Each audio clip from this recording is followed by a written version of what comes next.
Hello, আসসালামু আলাইকুম। কেমন আছেন সবাই? আরেকটি নতুন ব্লগে আপনাদের স্বাগত। আমি ব্লগ শুরু করেছি। নতুন নতুন সবার কেমন লাগছে একটু জানাবেন। সকালে ঘুম থেকে উঠে গাছ পানি দিয়ে নিচ্ছিলাম। তো গাছগুলো পানি না দিলে একদমই মরে যাবে।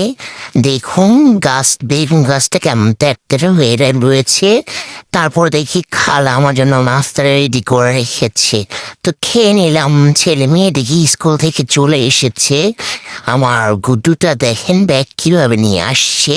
মনে হচ্ছে সে যুদ্ধ জয় করে এসেছে। তার সাথে হচ্ছে তার বোনও। তো রান্না করে ফেলেছি। আজকে রান্না করেছি মাছ ভুনা টমেটো দিয়ে আর ভাত রান্না করেছি। গোসল করে আমি এখন খাবার খেয়ে নেব। খাবারে ছিল আজকে একটাই তরকারি। যাই হোক, আমার ব্লগগুলো আপনাদের কেমন লাগছে অবশ্যই কমেন্টে জানাতে ভুলবেন না, এবং বেশি বেশি লাইক কমেন্ট শেয়ার করবেন। তো এখানে দেখতে থাকুন আমার খাওয়া। আর লোভ লাগলে অবশ্যই বাসায় চলে আসুন। আর ধন্যবাদ